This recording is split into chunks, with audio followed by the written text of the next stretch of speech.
Guys, good afternoon. This is me again, Jepo, and welcome to my channel. So guys, ngayong hapon pala, ulitin ko yung first vlog ko, yung pinakuna kong vlog regarding Boulevard. Kasi yun nga, hindi pa ako marunong doon. So this time ayusin ko siya, and tamang-tama, full moon ngayong araw, month of May, kaya flower moon, titingnan din natin yun.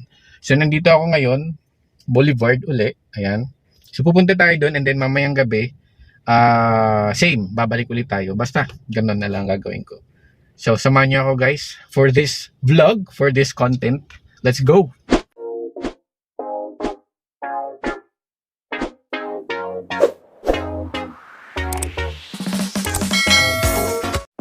Hey guys, good afternoon. This is Jepoy po uli, and welcome sa Jepoy's TV, sa channel ko.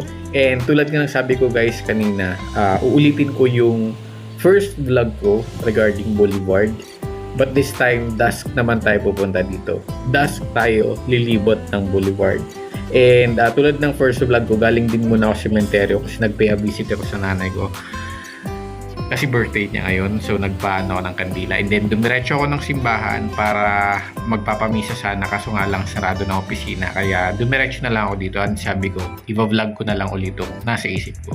So ayun guys, tulad ng sabi ko din, nandito tayo sa Concepcion, and then ang sunod na barangay nito is San Juan, and then San Pablo, and then kahabaan ng San Pablo, tapos Salvacion, tapos so on and so forth. So pupunta tayo doon sa sa bagong ginawang ganito din, Boulevard, papunta doon sa diretso papuntang E-Crown Hotel. So nga lang nung unang punta natin doon nakasarado, 'di ba? Kasi hindi pa tapos. So ngayon, bibisita ulit tayo doon para naman mabago naman yung vlog ko. I-re-vlog ko kasi yung nung unang vlog ko, 'di ba, nakita niyo naman. Naka-portrait instead ng naka-landscape. Tapos ang labo-labo pa. Tapos sobrang shaky. Ngayon, shaky pa rin naman siya, pero nabawasan na ng konti. So, kung shaky pa rin siya, sorry naman. Pasensyaan nyo na. So, ayun guys, nakita nyo na rin to doon sa vlog ko, and yun nga, since Friday ngayon, pumunta talaga ako ngayong araw kasi, di ba ngayon yung full moon. And since May ngayon, tinatawag siyang flower moon. Pero hindi dahil korting bulaklak yung moon or yung buwan hindi. May kasi, full moon kasi of May, tawag ng mga native sa Amerika is flower moon. Yun, basta nabasa ko lang yun nung tinignan ko yung schedule ng full moon ngayong May. So, ayun.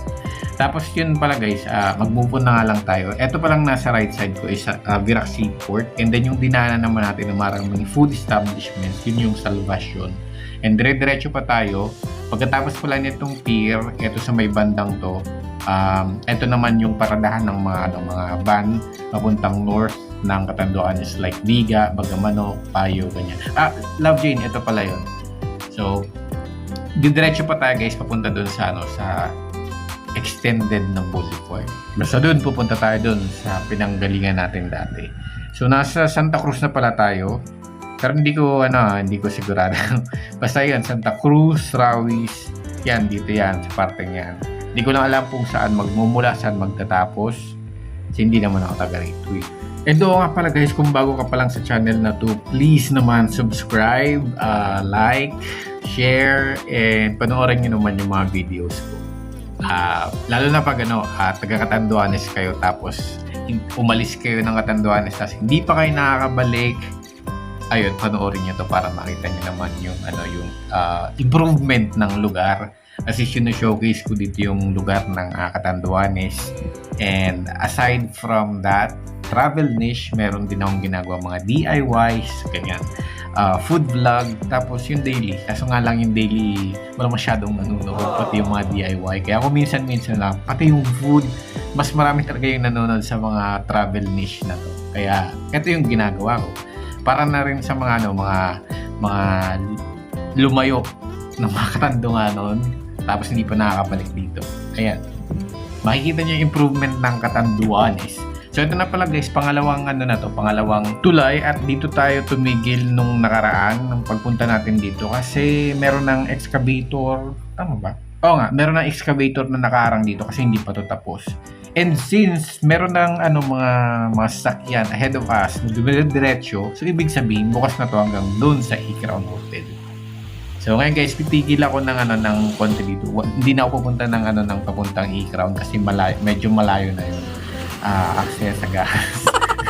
Kaya dito na lang tayo titigil. So ayan guys. Ito pala yung nakita natin nung una, itong mga bato-bato na to. Ito pala talaga yung ang purpose pala talaga nito is yung ma-prevent yung ng alon. Pang pananggalang. And kung makikita nyo guys, parang ang liit-liit niya lang, pero nung nilapitan ko siya, ang laki pala niya, parang kasing height ko ata. And yun, syempre abangan natin yung moonshine kasi kanina nakita na natin yung buwan, di ba? Tapos ito, gabi na, nakita nyo naman yan. Ang ganda lang ng spotlight ng moon na yan. Parang musical, parang kakanta doon sa gitna. Tapos maghihiyawan yung mga isda. Char lang. So, nabuto na nga tayo guys ng gabi. And sinadya ko talaga magpaabot ng gabi para makita naman natin yung extended boulevard ba ang tawag dito. Ayun. Tapos makita natin yung street lights niya na magkabilaan. And then, makita rin natin yung city light. And yun pala guys, hindi pa pala ako tapos mag-promote. So ayun guys, sabi ko please like, share, and subscribe kung bago ka pa lang sa channel ko. And then, click the notification bell naman and then choose all para ma-notify ka sa mga bagong upload or ma-update ka sa mga new videos na ina-upload ko. And tsaka pala guys, meron din pala akong FB page. Same lang din, Jepoy's TV. Ina-upload ko din yung mga videos ko doon para kung sakaling ayaw mo mag-YouTube, meron ka namang Facebook. So, ayun, nasa Facebook page ko. And yun guys, please like din and then syempre panoorin nyo para naman magkaroon tayo ng mga views. And ito na ang dramatic view na naman tayo ng moonshine. So, ayan. So, enjoy lang muna guys. And ito palang lugar na to, ang liwanag nito. Ang dami ditong nag-walking, nag-jogging. Ito may nagbabike. Tapos may mga nagpa-practice mag-skate. Tapos may mga banda rin na sa mga medyo madidilim-dilim. May mga nagdi-date. Ayan. Pwede ka rin mag-dream dito. So, ayan na. Nakikita na. Kanina hiyang-hiya yung moonshine. Ngayon, ayan siya. So, dito ako pumunta sa boulevard para makita yung liwanag ng buwan and then nagre-reflect siya sa dagat, sa tubig.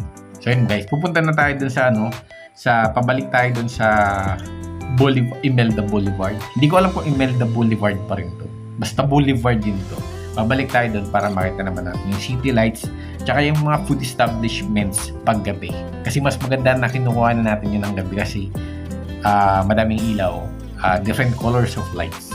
At ang sarap tumambay dito kasi lalo na pag fed up ka na sa buhay, burnt out ka, yun, punta ka lang dito. Tapos ito pala yung sinasabi ko na ito pala guys, binawasan ko yung brightness. Pero ang liwanag dito, binawasan ko lang kasi sabog-sabog yung ilaw or yung kulay ng ilaw. Kaya, ayun, binawasan ko. Kaya, iisipin nyo na madilim, pero maliwanag dito. Pero may part dito na madilim tulad ng ganito, ito.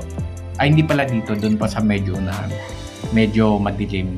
Pero, okay lang naman kasi hindi magkabila yung street lights. Isipin nyo na lang na Earth Hour. So, ito nandito sa part na yun. Pero, naman, may ganito, may runway. Hindi aeroplano. Tsaka pumunta ka naman dito para mag-relax, hindi para magbasa, diba? Hindi mag-aral, magbasa ng libro. Kaya, hindi mo naman kailangan yung ilaw. Konting ilaw lang okay na. And eto na pala, kitang-kita na dito ang street lights. Ay, hindi, ang city lights pala. Wow, city. Kailan kaya? Pero ito lang talaga guys, nakikita ko ang laki ng improvement ng Verac mula noon. Ayan, ang dami establishment na nagsusulputan.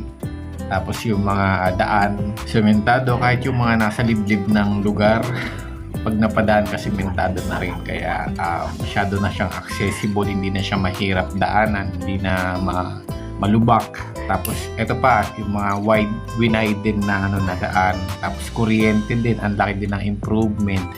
Dati Christmas light. Pero ngayon minsan-minsan nagba-brown out pa din naman pero hindi na tulad nung dati. Tapos yun, mga nagsusulputan din ng mga hotels din.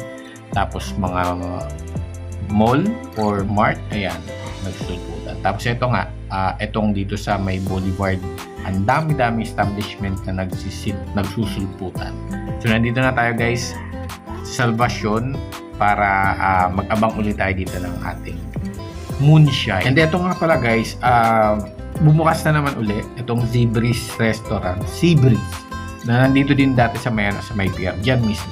Tapos alam ko sa kanila na rin dati yan Fisherman dati. Tapos yan, bumukas na naman ulit yung Seabreeze. So yan, at least panibagong restaurant na naman, panibagong mga pagkakainan na naman ng mga bumibisita dito.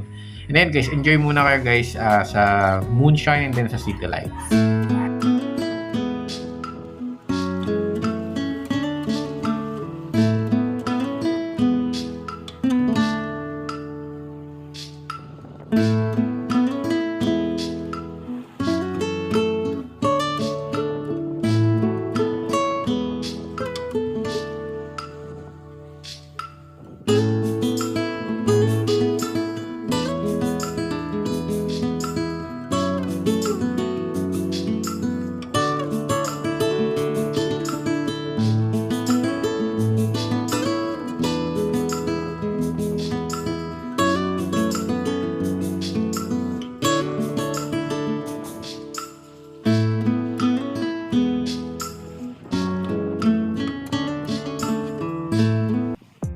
And magpapatuloy na tayo sa ating paglibot-libot dito sa sa Boulevard pa rin, Imelda Boulevard.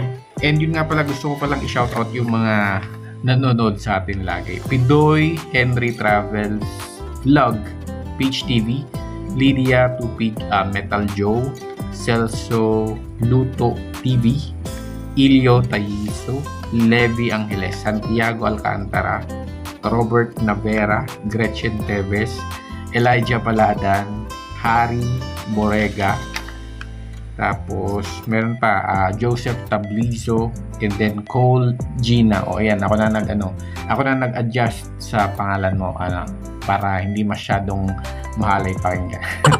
So yun guys, yun dinaanan natin mga food establishment. Sayang nga lang kasi wala na yung Don Pobres na paborito namin guys, yung Chicken Inasal.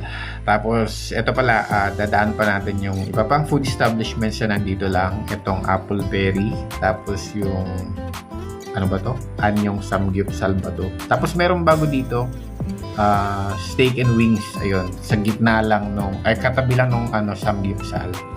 Tapos malapit sa Appleberry. Tapos ito, may Coffee House, Mistro Mikono, and then ayan ang sinasabi ko. Ayan. So ito na siya guys. Ngayon guys, na dati ay wala namang mga ganito. At makulay pa. Ito yung sinasabi kong bago, Steak and Wings. And then meron pang isang bahay ba yan? Or sa tingin ko magiging establishment din yan. And then Appleberry. So yan guys, ito na yung yung Boulevard natin ngayon.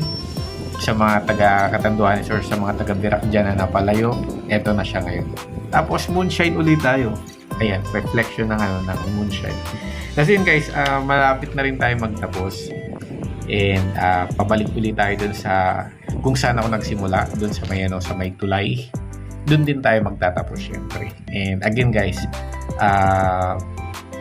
please don't forget to like, share, and subscribe.